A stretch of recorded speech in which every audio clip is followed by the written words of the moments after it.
Greetings once again, mages. Duuz-Diz-Din back again with Fairy Tale: The 100 Years Quest. Previously, Natsu, Yukino, and Sting were able to come to Lucy and Happy's rescue, only to be confronted by the very being they were seeking, Athena, the White Wizard, the weapon created by Elfin Sarah's protege. But now knowing that this automaton is their enemy, Natsu has made it his mission to beat the being into submission, to get the information he needs on the remaining dragon god. Meanwhile, Gray, Wendy, Rogue, and the Exceeds go up against the alchemists Ganai and Kotetsu from Gold Owl. And Ganai's shadow alchemy, smoke alchemy, ends up being a hard thing to get around, especially as they find that alchemy is an almost inexhaustible form of combat, since it's all about transmuting one thing into another, and does not drain you of your own personal power. And even when it comes to physical stamina, that does not apply to Ganai and Kotetsu. As it turns out, much like Athena, they are artificial doll beings, created by the same person who created Athena, the leader of Gold Owl, Duke Bora Bora, who then comes in to confront Gray and the gang as well. The dolls have been unleashed, and they're a lot more powerful than anyone would have expected. Can our heroes overcome these automatons? Or will the wizards be found obsolete? Join me as I find out, won't you? Alright, chapter 131, the Signario sisters. Alright, so I guess we're cutting over to the only other remaining person, which is Minerva, unless the Signario sisters are going to be joining in on some of the other battles. And a nice little cover page of Lucy and a little bit of a belly dancer look, taking a graceful swim out in Mother Nature. Man, Atsuo's art continues to look better and better as time goes on, especially in all the right places, if you know what I'm saying. Alright, Gray and the gang, as well as Ganai and Kotetsu, turn to the doorway where Duke Bora Bora appeared. Gray exclaims, "You're Elfin Sarah's pupil?" Wendy states, "I thought you were already dead." Duke questions, "What have you heard from Elfin Sarah?" This guy really gives off a Hades vibe. It's mostly just a beard and the eye patch, but still. Carlos states, "Come to think of it, absolutely nothing."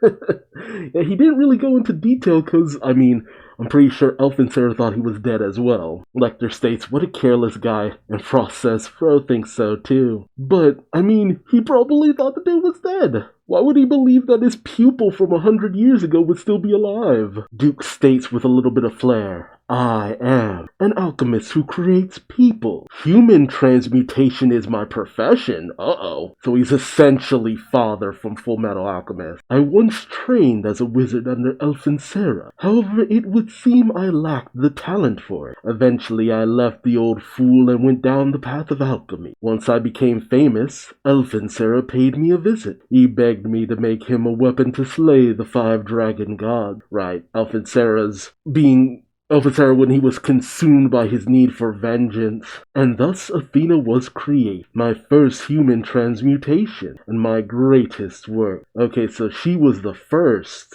And Ganai and Kotetsu, Ganai says, "That's hardly fair." While Kotetsu says, "We are not his best." But Duke says, "Pardon me, you are the pride of my alchemy as well. You are closer to human." Yeah, they do seem it. They don't look as androidy as Athena. Duke goes on to say, "Athena was my debut work. Her construction was inadequate, yet her imperfections pose no problem. However, Athena betrayed our expectation and escape vanished. Only recently did I find her again." Okay. Why did she run off? And I know she went off to do all these different things. So, despite the fact that Duke is her creator, that doesn't mean that my theory that Athena is ultimately using Duke isn't still a thing. Ganai states, "Aurora, we never thought she would be an Ishgar," with Kotetsu simply saying, "Indeed." Rogue questions, "Was she distinguished with herself for being made a weapon?" Oh, was she disgusted? I don't know why I said distinguished. Was she disgusted with herself for being made as a weapon? Duke states, "She has no emotion. She simply tried to be human and became the White Wizard as a result." I tried to be human and became the most one of the most powerful wizards out there. Oops. But if she has no emotion, why did she want to be human? Oh no. I feel like there's something more to it than that. Wendy questions, she became the white wizard by trying to be human? And Grace simply says what I'm thinking, like that makes any sense. Like, there's obviously more to it than that. Maybe she has more emotion than the Duke thinks. Carla states, as I recall, Athena founded the white magic cult Rebellious. While Lecter questions, what does that have to do with being human? Frost says, Fro doesn't get it. And here it is. Duke says, I don't understand it myself. Okay, yep. Still continuing on with my thought that there's more to it than that. He states, while Gennai and Kotetsu are people, Athena is merely a doll. I wish for Athena to be complete. Athena wishes to become human. We need your help to make both our dreams come true. But what does she benefit in becoming human for? How does she benefit in becoming human? What is it about being a doll that is inadequate and requires to become human? I mean, she's stated to be the white wizard, a wizard damn near on par with Zera. What does becoming human offer her that she doesn't already have? I don't know. Something's fishy here. Something's definitely fishy. Gray cuts the Duke a intense look as we cut over to Natsu's group. Man, I love this shot of Athena and her eyes glowing. I need the Fairy Tale 100-Year Quest anime. Oh, okay, I see what was going on here. I'm like, her eyes are glowing. What's going on here? Natsu grabs Lucy, saying, get down! While Sting calls out for Yukino as he pushes her out of the way, as Athena just fires off beams just right out of her eyes. Like friggin' Cyclops. Dang!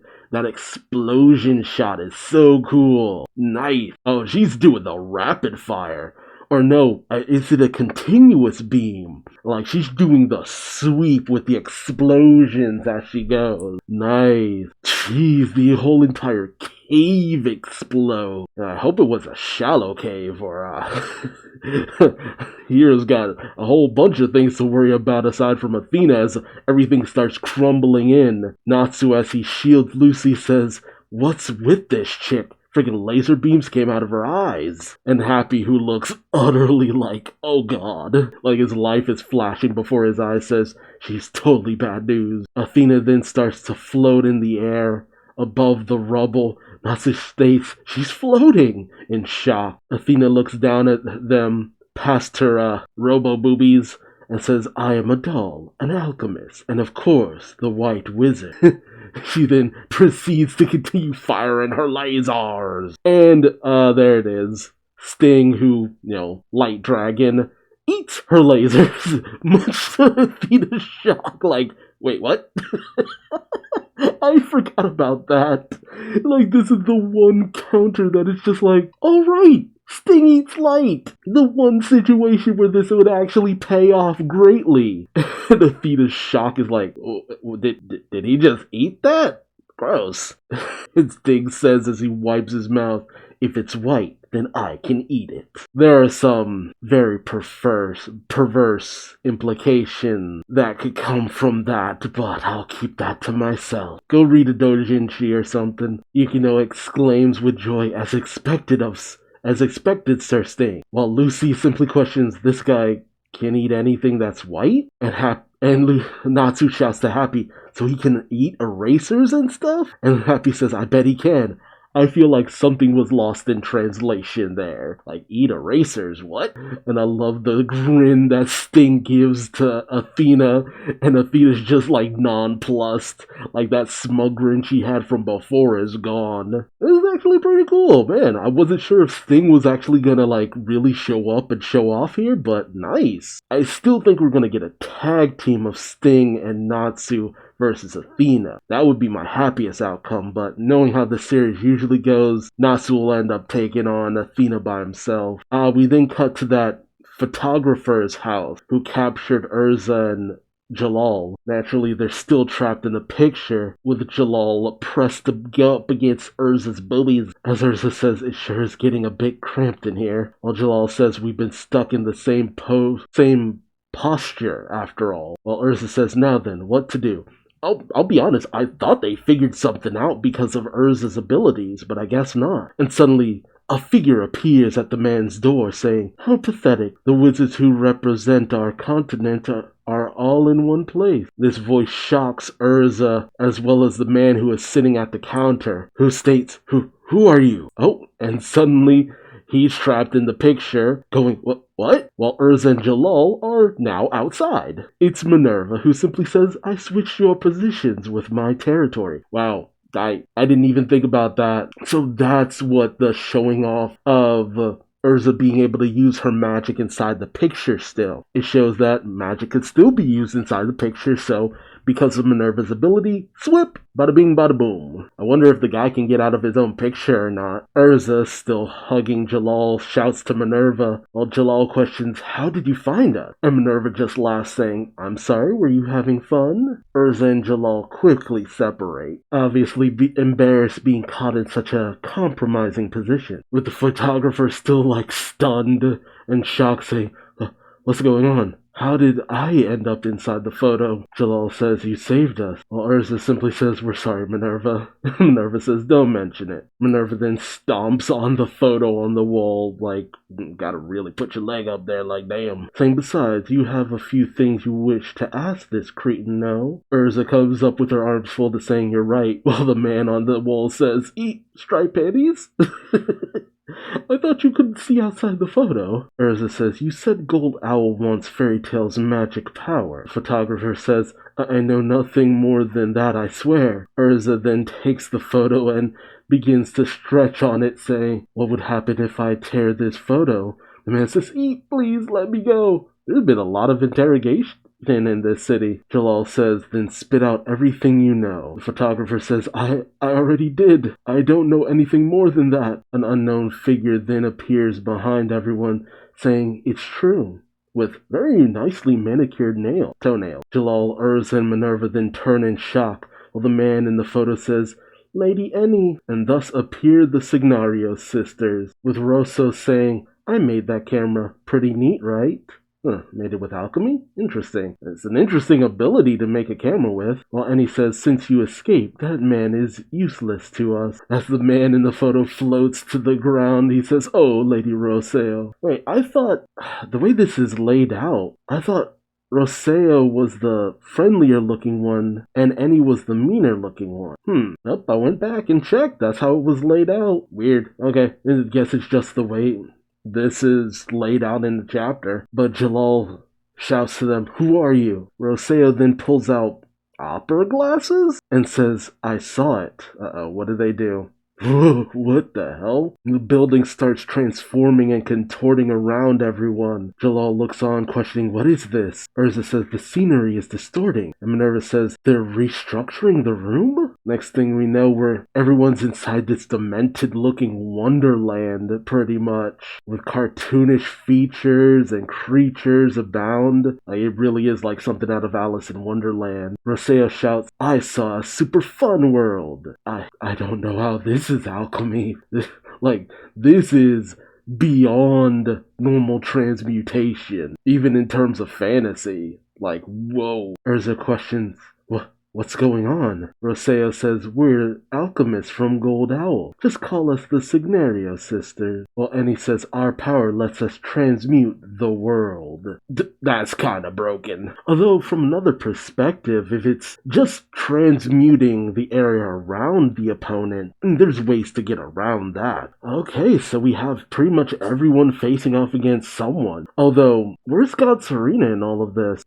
Regardless, Gray's team is in a weird position just because, guild leader after all. Usually they're stupidly powerful. So that's a pretty tough opponent there. But Sting being able to counter Athena is pretty good. Natsu kind of countered her weird tear thingy that came from alchemy. Sting was able to counter what I guess comes from her being a doll? I have to assume. And maybe Lucy and Yukino will counter her magic? If that ends up being the case, that'd be pretty cool. And I've always been a fan of when it's not just one-on-one, it's a group versus an opponent, because that makes the opponent seem at least a little bit tougher. when you have to team up to take them on. But against two people who are said to be stronger than God Serena, I mean, with the three, Jalal, Urza, and Minerva, I mean, that's a solid trio right there. They're all very powerful. But that makes me wonder, do they have other tricks up their sleeve aside from world transmutation? Oh no, this could be very interesting. Well, let me know your thoughts in the comments section below. Which fight are you the most interested in? And what do you think about the ability to transmute the world? What are its limitations? How far does it extend? And considering what we've seen Roseo able to create, she's very tricky. There could be a lot more that they have going on. So let me know your thoughts in the comments. Remember to subscribe for more fairy tale. And until then, I've been Duuz-Diz-Din, and I hope to see you later. Take care. Bye-bye.